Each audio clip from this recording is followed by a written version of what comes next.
Va ora in onda Auto da Fè, un mondo senza testa, una testa senza mondo, un mondo in testa. On est parti samedi dans une grosse voiture, faire tous ensemble un grand pique-nique dans la nature. En emportant des paniers, des bouteilles, des paquets et la radio. Jean-Pierre? Buongiorno a tutti da Giulio Cainarca, ben trovati al primo appuntamento settimanale con la nostra Auto da Fè. Tra l'altro non ci avevo pensato, ma ciò che Elias Canetti usava per descrivere il proprio sterminato romanzo vale anche per ciò di cui ci occupiamo quasi quotidianamente, cioè per il lavoro giornalistico, un mondo in testa, una testa senza mondo e tutto il resto. Io do il benvenuto e il buongiorno, a proposito di questioni di cui ci si occupa giornalisticamente in queste settimane, in questi mesi, in maniera spasmodica, a Emanuele Pieroni, che è un bravissimo cronista giudiziario, firma di primo piano del sito maumag.com, che abbiamo citato anche settimana scorsa. Abbiamo parlato l'altra settimana con Gianmarco Serino, che è un altro bravissimo cronista che lavora per questa testata online, maumag.com. Intanto devo dire, Emanuele, non ci conoscevamo, ma devi essere proprio una persona all'antica, perché pur senza conoscerci siamo entrati, grazie a te che sei stato estremamente gentile, cortese e hai messo a disposizione anche il materiale che hai accumulato col tuo lavoro a me. Quindi di questo voglio ringraziarti, perché sono cose che non sono sempre comuni e nel nostro ambientino, come tu ben sai, anche per averlo sperimentato sulla tua pelle, perfino i migliori poi coltivano così vizi non proprio commendevoli rispetto ai colleghi. Per cui io ti ringrazio per la tua estrema gentilezza e per il modo di concepire questo lavoro, che è soprattutto teso a raccontare dei fatti, a mettere in luce dei fatti e soprattutto ad avere rispetto di chi legge, perché chi legge i tuoi articoli su maumag.com si rende conto che tu metti insieme dei fatti, ma rispetti profondamente chi legge, perché di solito c'è la tendenza anche a prendere un po' per cretino chi legge o chi ascolta, no? E a menarlo con l'anello al naso dove conviene al padrone per cui stai scrivendo, detto in estrema sintesi. Il padrone puoi essere anche te stesso, per carità. Però molto spesso c'è un padrone che detta una linea editoriale e chi ci lavora nel giornale, nella testata, eccetera, la deve seguire. Questo tu non lo fai, quindi sia lode alla testata, ma sia lode soprattutto a te. Fammi fare questa premessa perché ci tengo, perché è una premessa metodologica non scontata. Quando si ha a che fare con persone che non si conoscono e si opera e si agisce come hai fatto tu con me, per me questo è un regalo, è un dono, è una cosa preziosa dal punto di vista umano e professionale. E chiudo questa introduzione. Intanto ti saluto perché non ci siamo neanche salutati. Buongiorno Emanuele. Ciao, buongiorno, buongiorno e soprattutto grazie. Cerco di fare questo mestiere per come me l'hanno insegnato i grandi vecchi. Ho avuto la fortuna forse di capitare nella generazione di mezzo, non siamo tantissimi e si cerca di essere magari nuovi nei linguaggi, nei modi, ricordandosi però quelli che erano gli insegnamenti di quei vecchi redattori con la sigaretta di traverso, il gilet e la stanza piena di fumo, che magari ti trattavano male, ma interpretavano questo mestiere veramente come una vocazione. Ne hai citato uno di questi maestri in un pezzo recente, no? E come debito di riconoscenza mi sembra di aver capito, proprio Mi nel senso che dici. capita molto, molto spesso, sì. Allora, Emanuele, tu ti sei occupato, anche Gianmarco Serino se n'è occupato in maniera dettagliata di questa storiaccia che io ho voluto inquadrare nella nostra conversazione come il pasticciaccio brutto di Garlasco, da cui era stato tratto anche il film di Pietro Germi, Un maledetto imbroglio. Allora, mi pare che questa definizione possa andare alla perfezione per questa storia. Poi entriamo nel dettaglio delle 310 pagine di chiusura indagini relative a questa vicenda. Nel dettaglio io ho tirato fuori alcuni punti. Se tu sei d'accordo come modo di procedere, io ti sottoporrò alcuni dei punti che ho enucleato da questa corposa chiusura indagini e poi vedremo di capire la loro fondatezza e il loro peso, perché a me interessa soprattutto capire una cosa nella conversazione con te. Non voglio entrare appunto nelle supposizioni, nelle idee preconcette o meno. Ci sono dei partiti in questa storia e questo già mi fa un po' orrore, partiti giornalistici che stanno da una parte piuttosto che dall'altra. A me piacerebbe invece capire cercare di ragionare come se fossimo dentro un algoritmo. Mi spiego. L'algoritmo del codice di procedura penale e del codice penale e della legge. Allora, se mettiamo tutti gli elementi che sono numerosi di questa storia dentro l'algoritmo del rispetto delle leggi, come dobbiamo leggere le tante cose che hanno messo insieme anche i carabinieri di Milano nella chiusura delle indagini? Questo è un po' lo spirito guida della trasmissione. Intanto però chiedo a te su quali fonti dirette ti sei costruito i tuoi pezzi e ciò che hai scritto, oltre alle 310 pagine di chiusura indagini, perché vedo oggi che sul sito di maumag.com c'è un tuo nuovo articolo, nuovo di zecca, sulla questione della consulenza del perito informatico dal Checco, con un punto di domanda: ma è una democristianata? Poi ci spieghi perché, cosa vuol dire, perché quella consulenza, no, era stata ritenuta importantissima circa il fatto che potesse essere stato visto il video intimo dal quale, secondo la procura di Pavia, nascerebbe poi l'omicidio compiuto da Sempio ai danni di Chiara Poggi. Ecco, il video di Andrea Sempio è stato aperto, non è stato aperto? Le risposte che dà il perito dal Checco perché vengono adombrate come una democristianata nel tuo articolo? Punto primo. Punto secondo, su quali fonti ti sei... Cioè, oggi, uno che fa il nostro mestiere, che vuole porre al pubblico determinati fatti, su cosa si basa? Solo sulle 310 pagine o c'è altro? No, c'è altro. Prima di tutto c'è l'esperienza, l'aver raccontato un caso anche questo caso nello specifico anche negli anni passati, e poi essercisi rimessi al lavoro da subito, sin da quando è ripartita la nuova indagine. Questo ha fatto sì che comunque si accumulassero informazioni e contatti, soprattutto, che chiaramente non è che possiamo svelare. Sulle 310 pagine, come sai, le abbiamo, e anche se la cosa è un po' borderline, è chiaro che anche per quanto riguarda la consulenza dal Checco, come nell'articolo che ho citato, insomma, lo dimostrano anche alcuni screenshot pubblicati a supporto dell'articolo stesso, la abbiamo in mano. La premessa doverosa però che mi sento di fare prima di addentrarsi in quelle 310 pagine è questa qua. Noi stiamo parlando di un magistrato della statura di Fabio Napoleone, che è l'uomo che si è occupato di Telecom Sismi in Italia, quindi non di una piccola vicenda di periferia, e che a fine carriera è arrivato a Pavia. Ora, un magistrato di quel calibro, con tutto il rispetto per Pavia, che va in un palazzo di giustizia relativamente piccolo, chiaramente ha un compito alto che probabilmente gli è stato affidato dallo stesso CSM oppure dal Ministero, senza magari metterlo nero su bianco, ma è chiaro che nel momento in cui un Napoleone viene nominato alla Procura di Pavia c'è una ragione alta. La ragione alta nel caso specifico era fare delle pulizie su un sistema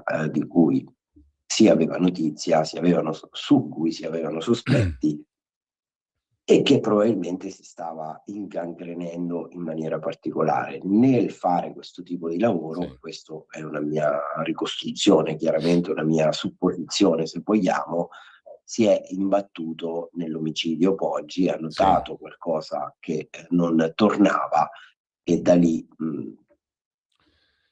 ha iniziato un certo tipo di lavoro. Sì, perché dal punto di vista mediatico, Emanuele, la vicenda di Garlasco dell'omicidio di Chiara Poggi è preponderante, ma ha messo in ombra Clean 1, 2, 3, cioè la ricostruzione di un ambiente malato tra investigatori, imprenditori, guardia di finanza, magistrati, polizia giudiziaria, che nel territorio del Pavese era fortemente radicato, no?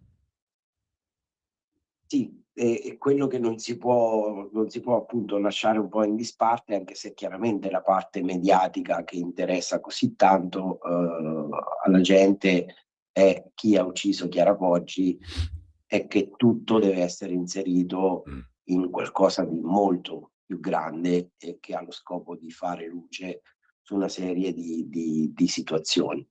Non a caso, questo c'è funzionale anche per iniziare a parlare delle 310 pagine, l'inizio, l'incipit, le prime pagine di quelle 310 pagine sembrano proprio contestualizzare determinate dinamiche, anche con nomi e cognomi, quindi le circostanziano anche. Tutto muove dall'ipotesi di una corruzione nel 2017 su una prima indagine nei confronti di Andrea Sempio, la cui posizione venne archiviata in 21 giorni. E lì già ma che tocchiamo, Emanuele, scusami se ti interrompo, ma non per interromperti, ma solo per interloquire. Già tocchiamo un tasto molto interessante e molto poco battuto, devo dire, anche dai media. Il tasto del fatto che lì c'è una responsabilità con nome e cognome, come dicevi tu, in capo alla Procura Generale di Milano. C'è poco da girarci intorno. Poi ci arriveremo. in capo... Ok, sì. Ci arriveremo dopo, no? Perché ne parliamo tra poco. Però mentre tu parlavi, a me veniva in mente un'altra cosa. Mi sposto su un altro scenario. Io l'ho seguito da tempo, è lo scenario della strage di Erba. Anche voi avete dedicato qualche articolo a questa vicenda sul sito di maumag.com.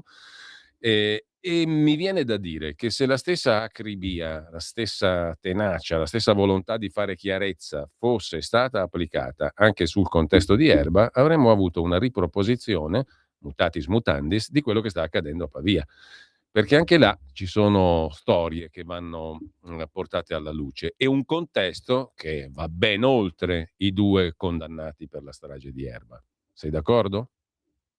Io non sono d'accordo, non escludo che sia esattamente ciò che potrebbe succedere, perché dei personaggi coinvolti nelle indagini per l'omicidio di Chiara Poggi hanno comunque lavorato in maniera più o meno diretta anche sulle indagini che hanno poi portato alla condanna di Rosa Olindo per quanto riguarda la strage di Erba, e il fatto stesso che comunque ci sia questa attenzione mediatica su un certo tipo di casi in Italia mi fa pensare che quando calerà inevitabilmente un po' l'attenzione su Garlasco, questa attenzione potrà essere spostata su Erba, proprio perché ci sono dei personaggi che combaciano, che collimano, e quindi mi viene un po' la figura della cascata, cioè si andrà a finire lì. Ci ritorneremo nel caso. Per quanto mi riguarda non me ne sono mai distolto da quella vicenda là, perché la reputo, come la reputa il dottor Tarfus, era un insulto alla verità e alla giustizia, ma ci ritorniamo.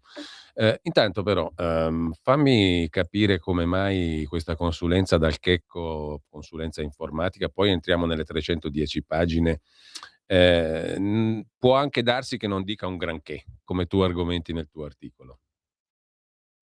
Ma più che non dire un granché, perché comunque qualche elemento di novità emerge, due su tutti. Uno, il cambio di un hard disk al 30 luglio, che non era mai stato registrato, anzi il tecnico che intervenne sul PC di Chiara Poggi raccontò di aver sostituito solo una scheda video, invece perché mette nero su bianco che al 30 luglio, ricordiamo che l'omicidio è avvenuto il 13 agosto, quindi pochissimi giorni dopo, meno di 2 settimane dopo, qualcuno aveva cambiato un hard disk. Chiaramente non sapevo mai cosa c'era nel vecchio hard disk. L'altro elemento che viene introdotto dalla consulenza Valchecco è la seria possibilità che qualcuno si sia finto Chiara Poggi o un'altra ragazza in alcune chat con Alberto Stasi, dove c'è stato anche un piccolo scambio di foto.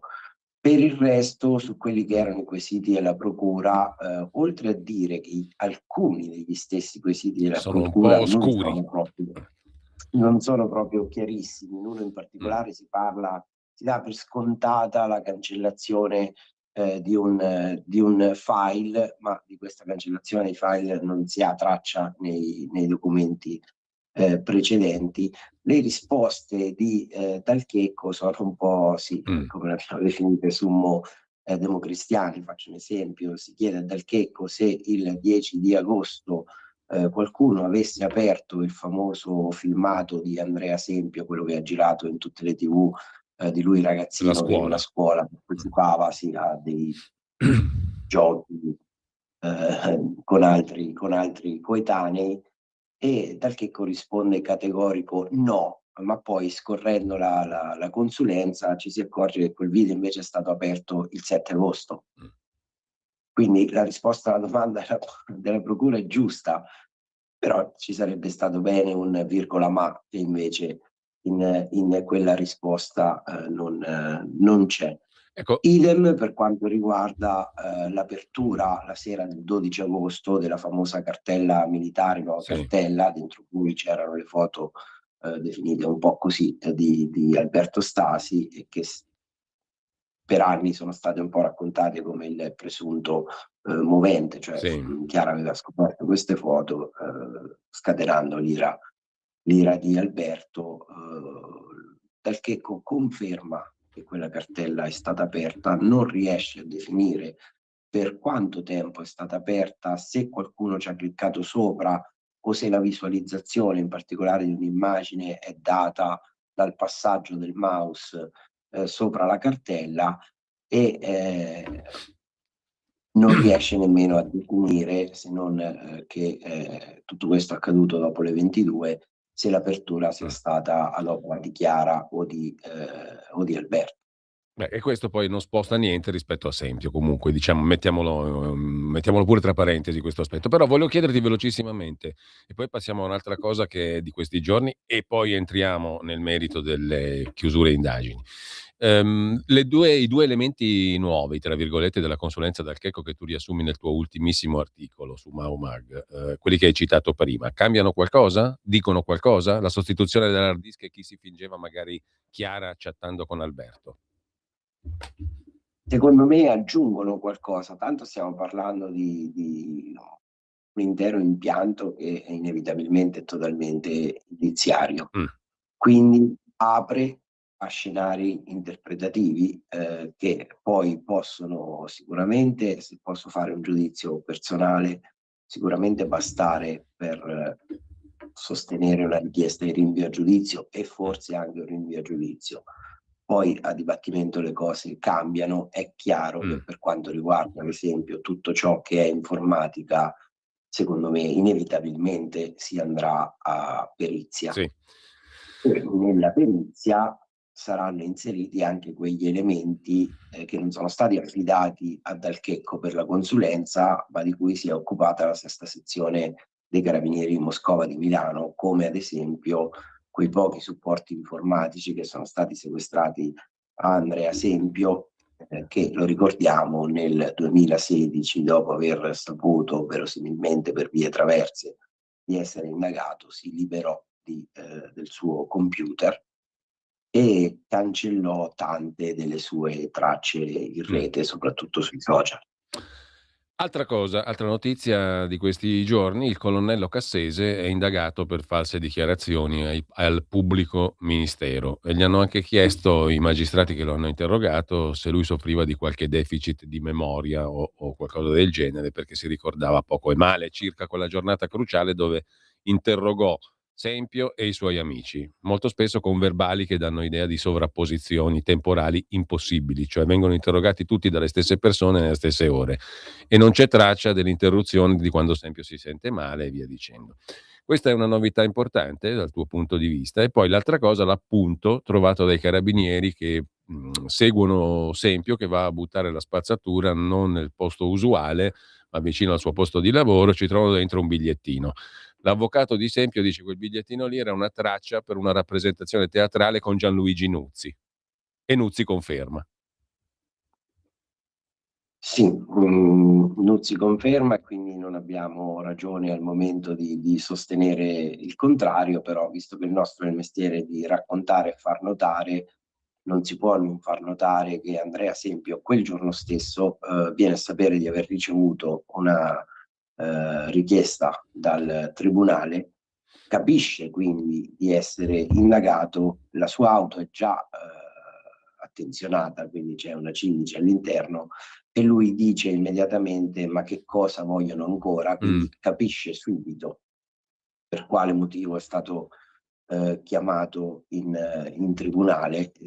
Ognuno di noi, se riceve la solita busta verde, generalmente dice che avrò fatto, non è che sa per quale motivo ha ricevuto quella chiamata. E il giorno stesso va a casa, ne esce poco dopo con dei sacchi di immondizia ne butta alcuni nel cassonetto vicino casa, altri invece li va a buttare in una isola ecologica che è vicino al suo luogo di lavoro. E in uno di questi sacchetti c'è il famoso appunto con una serie di parole più o meno comprensibili, che comunque sembrano un po' descrivere la scena del crimine. Il dottor Nuzzi vanno da cane a finestra da fuori, TV che ripete, assassino, però vista così io dicono, che mi dice sto biglietto?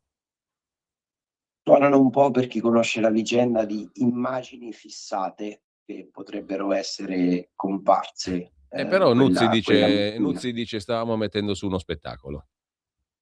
Io non metto in dubbio Nuzzi, faccio solo notare che Andrea Sempio aveva saputo da pochissime ore di essere indagato, e quindi questo mi fa supporre che anche Nuzzi l'avesse saputo e l'avesse chiamato chiedendogli un appunto per il suo spettacolo il giorno stesso, proprio in quelle ore lì. Ora, per quanto si può essere tranquilli davanti alla propria innocenza, io non lo so se appena ricevuta la notifica di quel tipo hai voglia di metterti a scrivere appunti per lo spettacolo teatrale di qualcun altro. Però c'è una frase nel tuo pezzo che però mi ha stimolato, te ne chiedo conto fin dove si può arrivare. Nell'appunto c'è anche il riferimento a una finestra da fuori, e tu scrivi, sono 4 parole queste che potrebbero raccontare più di quanto non hanno raccontato finora miliardi di parole. In che senso, per dirla alla Verdone? Si chiede spesso se chi ha ucciso Chiara Poggi fosse da solo. Le perizie, le consulenze, soprattutto anche la stessa consulenza Cattaneo di questi giorni, questo periodo, racconta che l'azione omicidiaria è stata posta in essere da una sola persona, e quindi credo che su questo non ci sia più motivo di dubitare.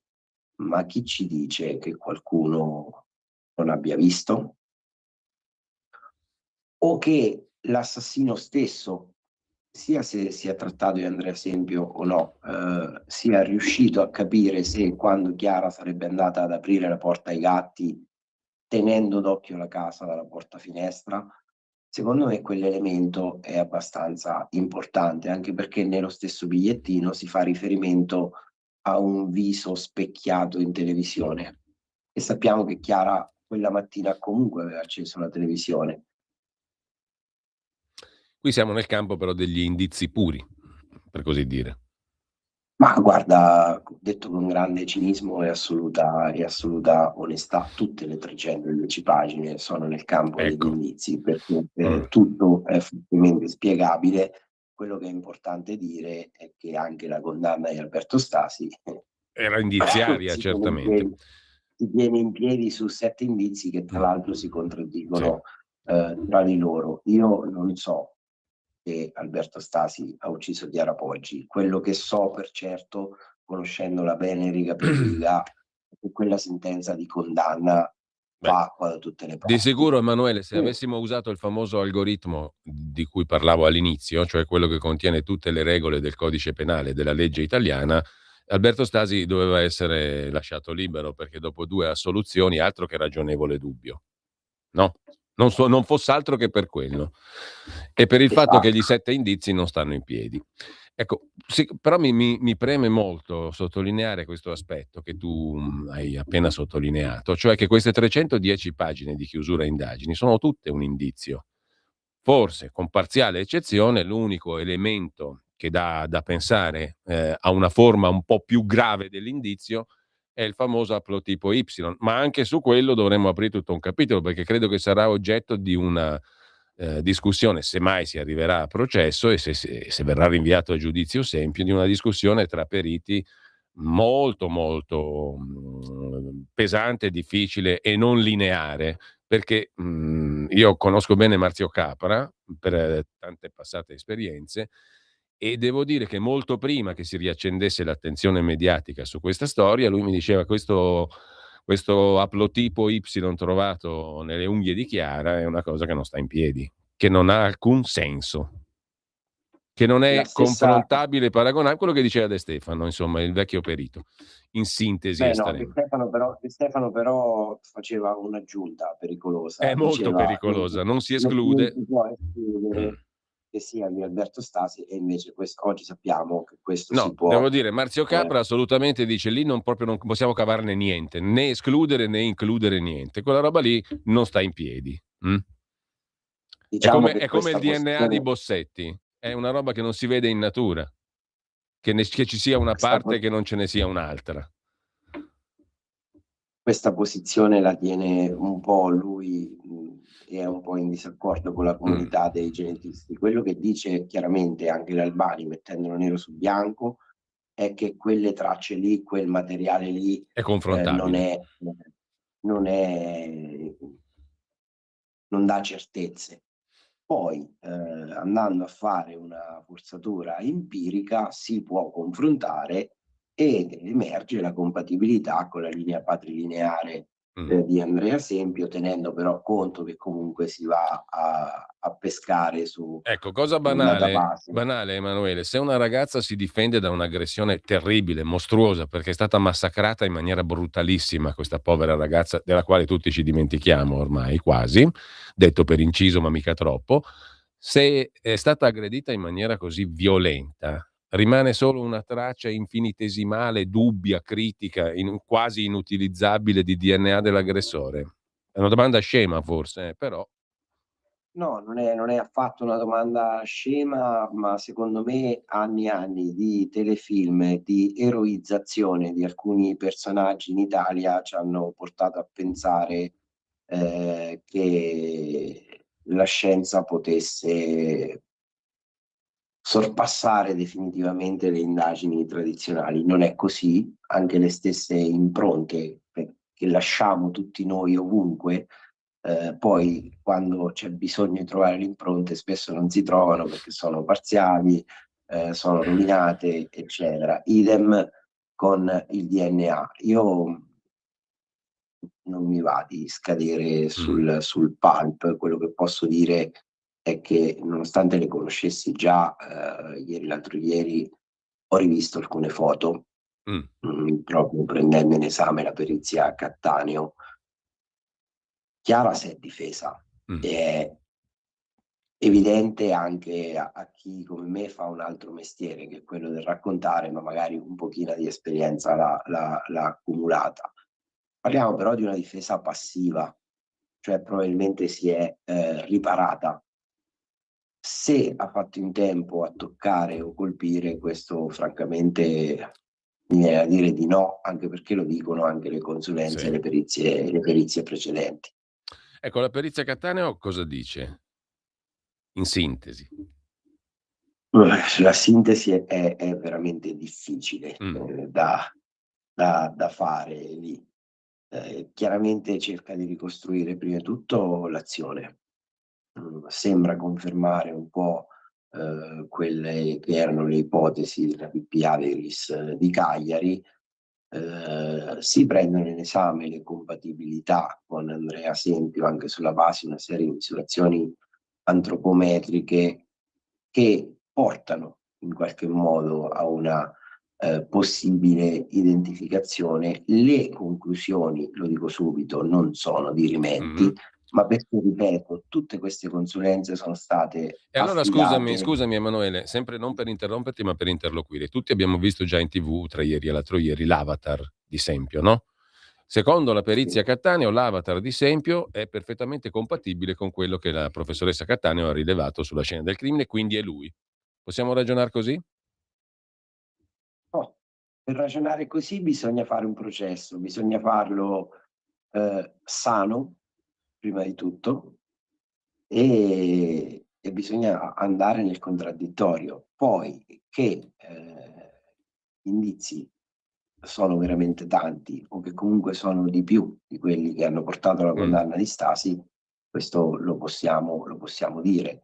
Ma attenzione, non è che se c'è una misura di pochi indizi per condannare una persona per omicidio, allora un po' più indizi possono bastare. Io credo che l'essere garantisti sia ancora un dovere e Sì, un valore. se no cadiamo nella variante del poca colpa, poca pena, che è un obbrobrio, Esatto. una cosa mostruosa. Abbiamo 2 minuti di piccola pausa, ma poi ritorniamo con Emanuele Pieroni in diretta. Stai ascoltando Radio Libertà. la tua voce libera, senza filtri né censura. La tua radio. Lo amiamo perché ci offre sempre le cose più buone e naturali. Linea Alberto Acerbis. Buongiorno cari amiche, buongiorno cari amici di Radio Libertà da Alberto Acerbis. Se volete prenotare il nostro olio tramite il sito, vi ricordo olioacerbis.com. Lì entrate e vedete la nostra azienda, ma trovate anche nella sezione cosmetica la nostra linea La Bava di Lumaca Rimas. Sono già tantissimi anni, più di 18 anni, che le nostre amiche, in modo particolare in questo periodo, ordinano la nostra crema La Bava di Lumaca. Attenti alle parole, attenti, eudermica e certificata da BioCert Italia come crema biologica. A cosa serve la crema La Bava di Lumaca Rimas della Acerbis? Combatte le rughe, scottature, psoriasi, dermatiti, cuperosi, elasticità della pelle, idratazione, scottature, insomma una crema a 360 gradi. Ma ricordo, crema biologica, l'offerta, siamo in raccolta negli allevamenti convenzionati in questi giorni perché poi le chiocciole vanno a dormire. Attenti perché è una cosa davvero fuori di testa.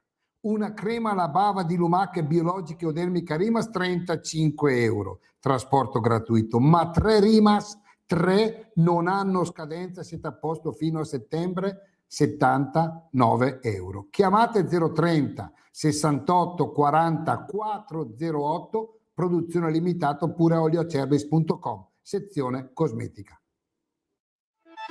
Stai ascoltando Radio Libertà, la tua voce libera, senza filtri né censure, la tua radio. Allora, rieccoci in onda con Emanuele Pieroni. Vi ricordo maumag.com, il suo ultimo articolo lo trovate in home page, è quello da cui siamo partiti, sulla consulenza dell'esperto informatico in relazione al caso di Erba Dal Checco, al caso di lapsus che qualcosa significa in relazione al caso di Garlasco. Emanuele, vado di corsa adesso perché mi sono reso conto che una mezz'ora è passata velocissimamente. Io avrei tante cose da enucleare da quelle 310 pagine. Allora, cominciamo dalla prima. L'indagine su Sempio 2016-17 condotta da Venditti. C'è una nota, velocemente archiviata la posizione di Sempio, c'è una nota della Procura Generale di Milano che è un appunto per l'allora procuratore Venditti.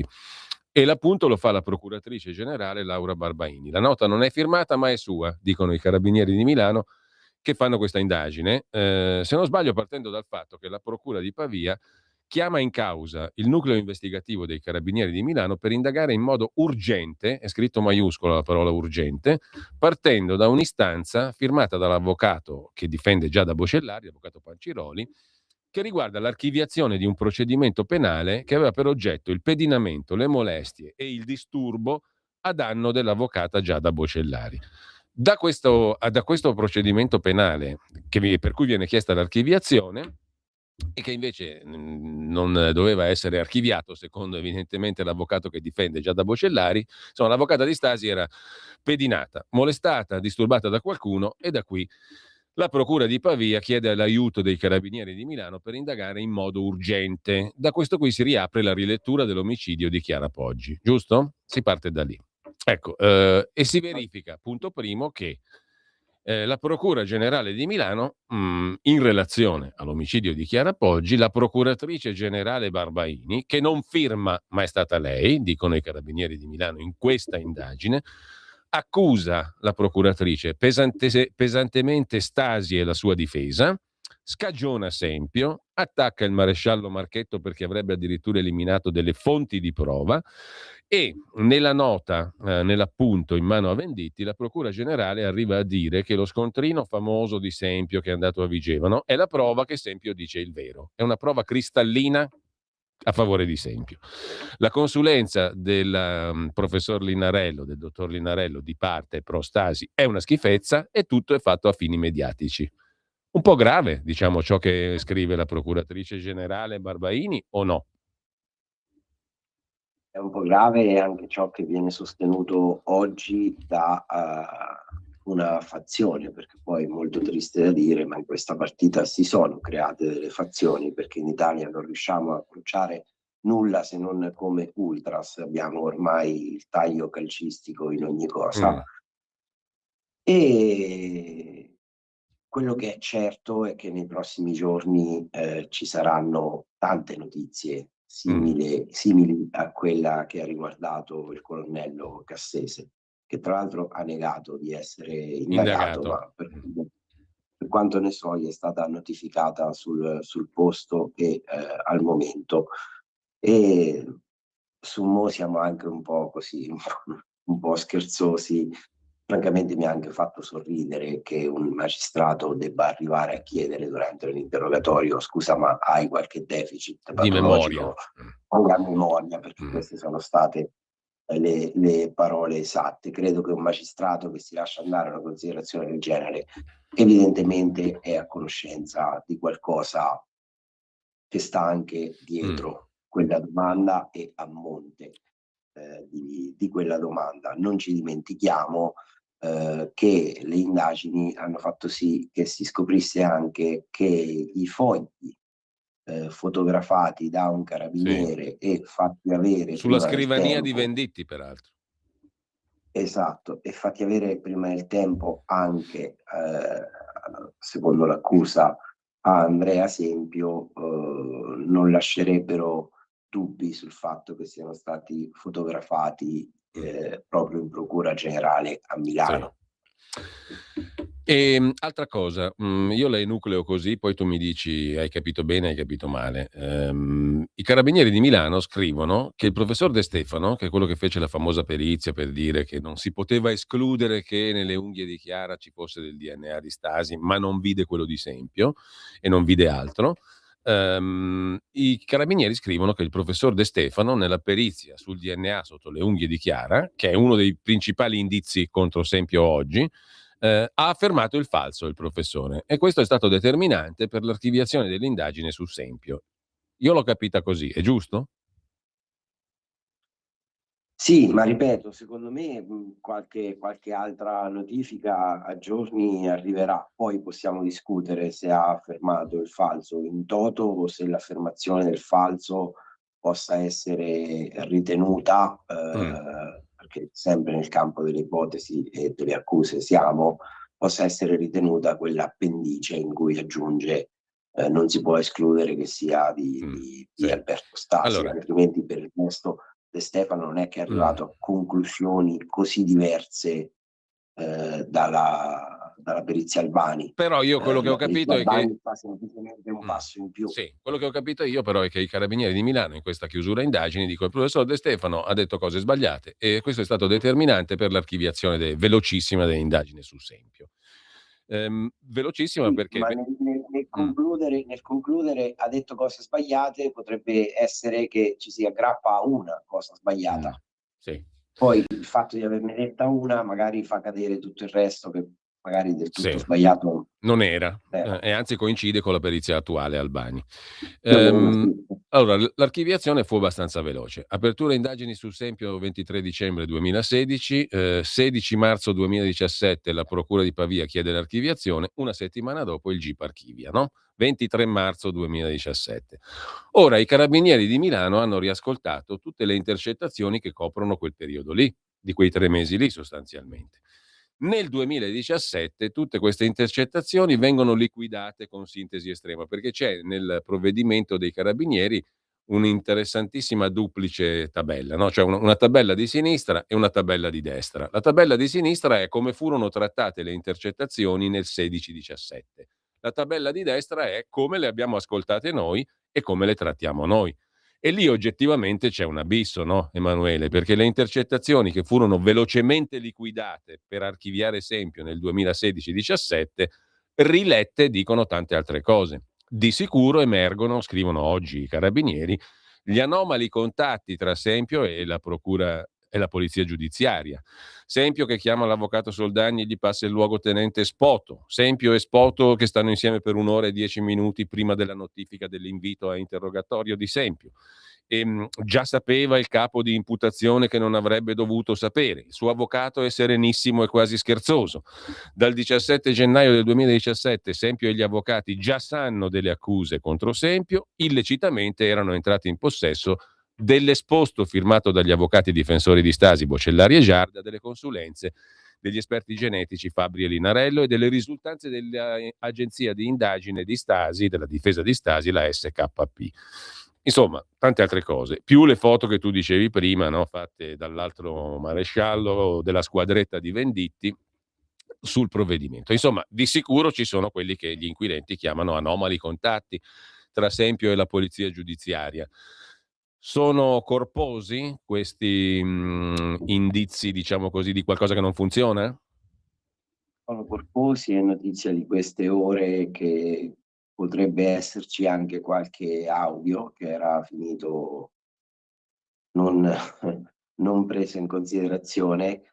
La cosa che salta sicuramente all'occhio è la quantità di intercettazioni definite irrilevanti e quindi non portate sul tavolo del pubblico ministero, e di passaggi invece di intercettazioni considerate rilevanti in cui si bolla tutto con incomprensibile e anche in maniera amatoriale, passandosi queste cose sul PC senza avere grosse competenze da tecnico del suono, invece sono più che comprensibili.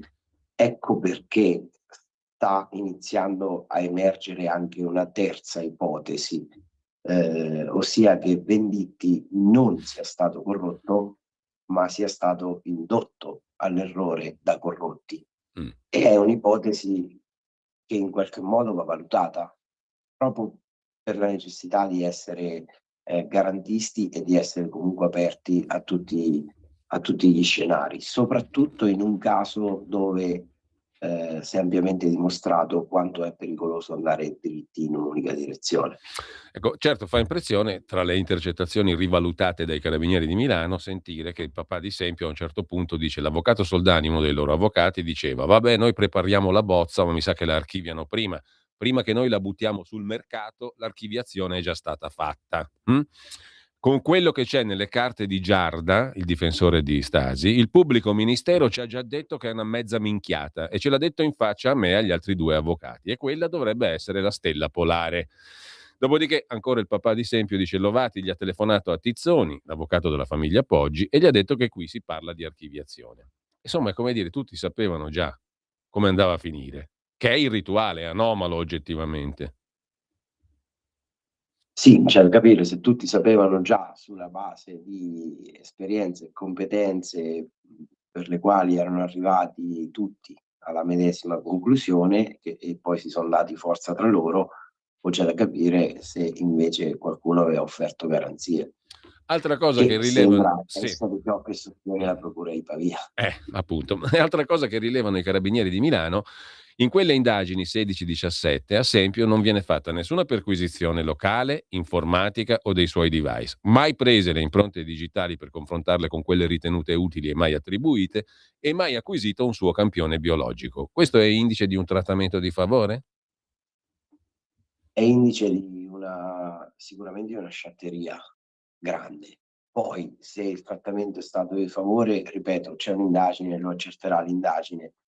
Altra cosa che possiamo sottolineare è che c'è un articolo del Corriere della Sera del 2016 o 2017, se non ricordo bene, in cui si parla di un Andrea Sempio che ha il 42,5-43 di scarpe, che sarebbe a quel punto anche compatibile con la famosa orma impronta trovata nella villetta di Via Pascoli. E nell'indagine gli si chiede invece che numero hai di scarpe, lui risponde 44, ma nessuno gliene va a sequestrare un paio o a capire, e questo secondo me la dice veramente lunga. È il modello Garofano, il generale Garofano, no, il generale Garofano ha detto: io gliel'ho chiesto, ma ha risposto, è finita lì. Sì, ma è un po', ecco, facendo il ponte con Erba, è un po' come le intercettazioni di Aziz Marzouk che non sono mai finite dentro l'inchiesta per la strage di Erba, cioè comunque era intercettato, possibile che non ha detto E 20 quelle, secondi in una frase. e quelle di tutti coloro che anche risiedevano nell'appartamento, cioè gli spacciatori del gruppo, del clan Marzouk, no? Che operavano Esatto, anche nell'appartamento della strage, alcuni erano residenti come Abdi Kais, nuovo testimone mai sentito, anche se, esatto. anche se la Corte d'Appello di Brescia e la Cassazione dicono quello è già stato sentito, mai accaduto. Però lo mettono in sentenza, è una delle cose incredibili di quella storia. Altro punto, nel corso delle indagini preliminari fra dicembre del 16, marzo 17, ma anche fino a giugno del 17, ci sono notevoli movimenti di denaro sui conti di Sempio e del papà. Di entità sproporzionata, scrivono i carabinieri di Milano in quest'ultima indagine, circa 60.000 euro rispetto all'attività professionale degli avvocati. L'unica fattura bonifico tracciato è quello al generale Garofano, il quale, diciamolo pure, ha fatto l'indagine come capo dei RIS e poi diventa consulente di parte. Non è una roba bellissima, chiusa parentesi. Questa storia dei soldi, cosa ti dice, Emanuele?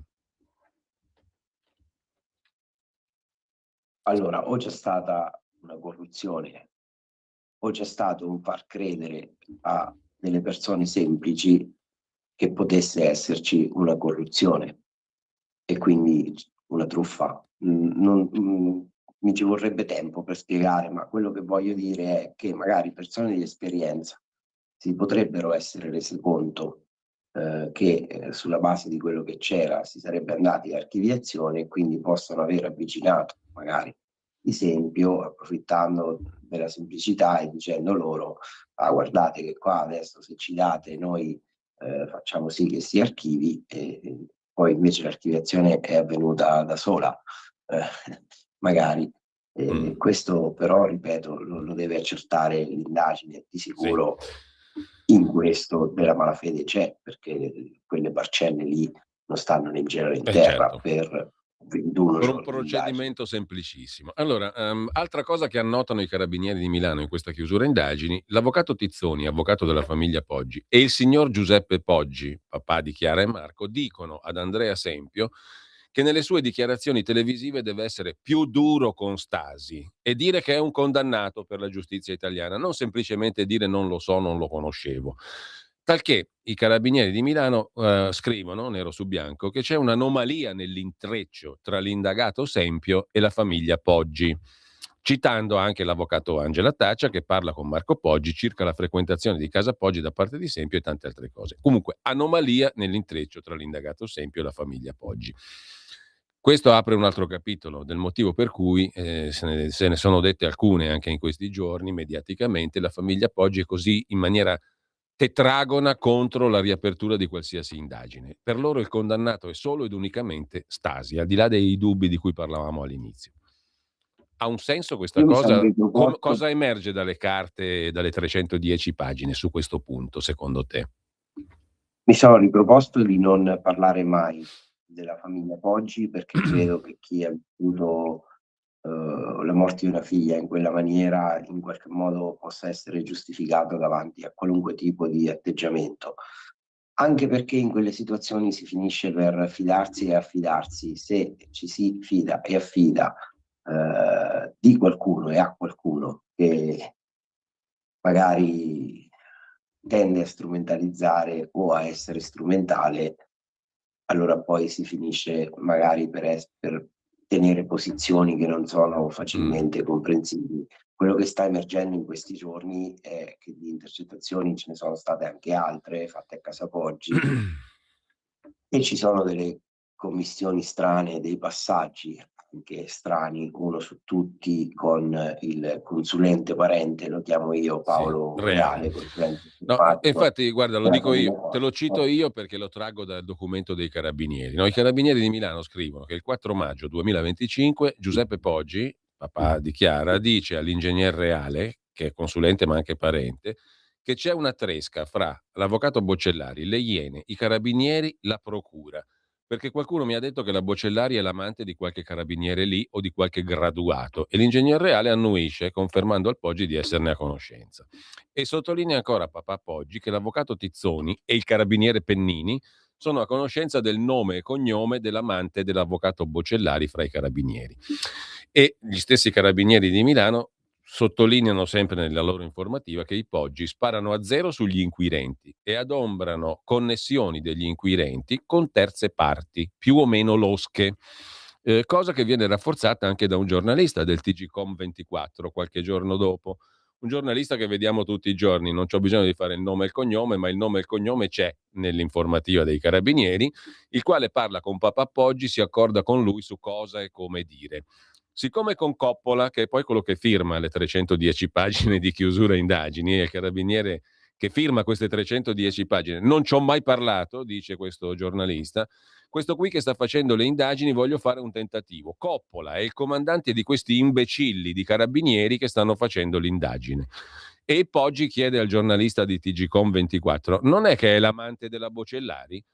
No, perché alcune voci sono arrivate e il giornalista in risposta ipotizza la possibilità. Magari può anche essere, però questo è un imbecille.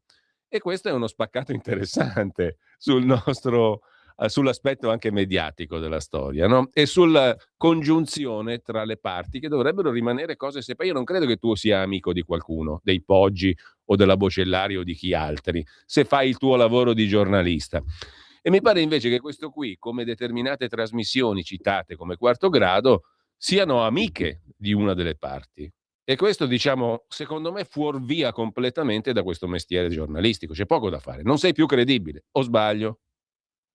Questa è la deriva del nostro mestiere. Io non capisco, in tutta questa partita ce ne sono tante di cose che non capisco, ma una che mi chiedo tutti i giorni è: ma l'ordine dei giornalisti dove sta?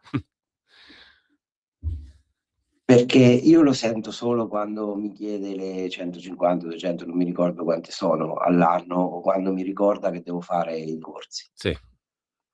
Però su Garlasco sta venendo fuori veramente della roba che è agghiacciante. E questo da professionista mi fa male, anche perché, ripeto, è un mestiere che si fa in nome della verità. Anche rispetto all'avere i rapporti, può capitare che negli anni si stringano amicizie, però poi basta esimersi dal trattare determinati argomenti perché coinvolti emotivamente. Quello che è gravissimo, soprattutto in un momento in cui si parla anche di certi temi rispetto alla vita delle donne, alle donne e al rispetto per le donne, è che si debba arrivare a giustificare un'indagine che comunque costerà milioni e che dura da 20 anni. Giustifichiamo la riapertura perché quella è l'amante di quell'altro. Sì. Ma veramente? Sì. Ma veramente siamo arrivati a E il questo? giornalista dice sì, è vero, può essere pure il capo Coppola essere l'amante, quindi lasciamo perdere. Però ecco perché io dico dei Poggi non parlo, perché i Poggi secondo me sono in una posizione emotiva in cui purtroppo gli si può far credere qualunque cosa. Però è anche vero che, come documentano i carabinieri, il signor Poggi a un certo punto riferisce al figlio che è stata la procuratrice generale di Milano, l'ex procuratrice Barbaini, a consigliare gli avvocati dei Poggi a far intervenire la procura generale perché gliel'ha consigliato la Barbaini di fare un esposto per fermare le indagini della procura di Pavia. Questo risulta, lo scrivono loro, i carabinieri di Milano. Sì, ma sicuramente, ma c'è da capire chi ha consigliato i Poggi di rivolgersi alla dottoressa Barbaini. Poi ripeto, secondo me da qui a una decina di giorni avremo notizia di un indagato in più tutti i giorni, quindi questa partita qui è secondo me la vera partita che Napoleone sta giocando. Ecco, veniamo a un altro punto. Giocandola bene, forse arriveremo anche a capire, prima di tutto, chi non ha ucciso Chiara Poggi. No, certo. E poi forse anche chi l'ha uccisa. E poi comunque entriamo in quel contesto più vasto del quale parlavi all'inizio della conversazione, no? Attraverso queste questioni. Veniamo al punto, uno dei punti centrali, movente ipotizzato. Nelle 310 pagine dei Carabinieri di Milano, il movente ipotizzato lo riassumo così, correggimi dove sbaglio. Al centro di questa violenza contro Chiara, omicidiaria, terribile, mostruosa, ci sono i video intimi e amatoriali che Chiara e Alberto Stasi condividevano nei loro computer. Dai video intimi tra Chiara e Alberto, di questi video intimi, in maniera inquietante, scrivono i carabinieri, parla Andrea Sempio nell'ambito di queste attuali attività investigative, ma anche nel corso delle intercettazioni del 17 tralasciate. Ben prima che fossero oggetto di contestazione da parte degli inquirenti a Marco Poggi e prima che l'argomento fosse messo al centro del dibattito mediatico. In una conversazione, quella famosa del 14 aprile 25, è Andrea Sempio che ne fa riferimento. Ora, il movente sarebbe: questo ha visto i video, si è convinto che Chiara poteva essere una preda sessuale, mettiamola così, ci ha provato, davanti al rifiuto si è imbestialito e l'ha massacrata in quella maniera terribile. Lo riduco all'osso. C'è polpa, c'è sostanza in queste 310 pagine per avvalorare un movente così, dal tuo punto di vista, Emanuele? C'è la prova che Sempio ha visto il video, chi gliel'ha passato, perché si ipotizza che se l'ha messo sulla chiavetta Marco Poggi e poi lui ha avuto in qualche maniera, da quello che ho letto sui giornali, non so se sia vero, Marco Poggi avrebbe dichiarato che l'unica maniera per cui l'amico Sempio avesse potuto vedere il video era che si fosse impadronito della famosa chiavetta, che poi era rimasta lì nel cestino con le chiavi e il cellulare nel salotto di casa Poggi, che abbiamo visto anche nelle foto. È così, non è così?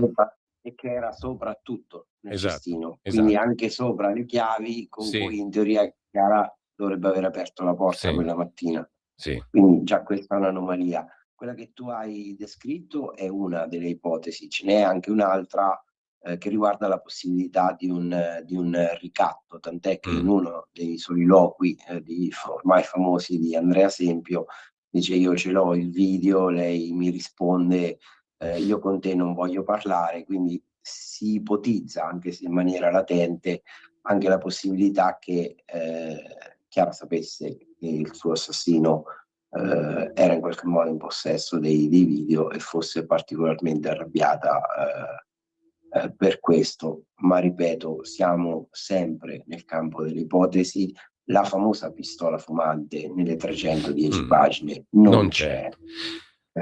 Di crocifisso in questa partita ne abbiamo già fatto uno e è importante evitare di non farne un altro.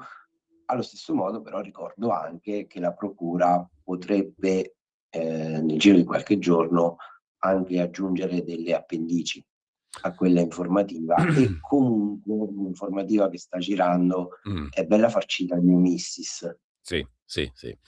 Emanuele, in chiusura, perché ci mancano 2 minuti, tu sei stato il primo giornalista a mettere le mani sulle famose chat di Sempio in una community Italian Seduction, eccetera, eccetera. E devo dire, con rigore e con scrupolo metodologico e deontologico, non le hai pubblicate in maniera indiscriminata senza avere fatto delle verifiche, cosa che invece hanno anche fatto altri dopo di te.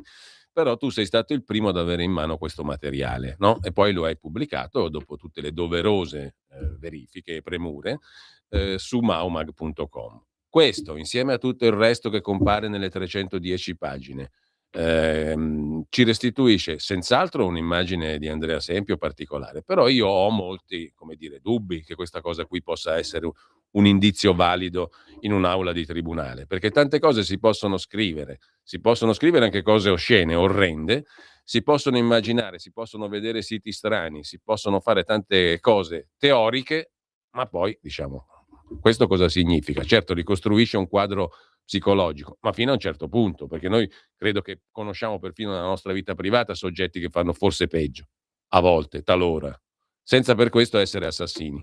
O sbaglio? Sì, noi sappiamo che la Procura della Repubblica di Pavia ha commissionato ai Carabinieri e RACIS una profilazione personologica di Andrea Sempio e il materiale trovato in quel forum, per quanto mi riguarda, poteva essere un po' funzionale a spiegare perché di questa anomalia, sapendo che comunque il risultato del lavoro del RACIS potrà essere portato a dibattimento, ma non come prova, quindi come qualcosa che serve a contestualizzare.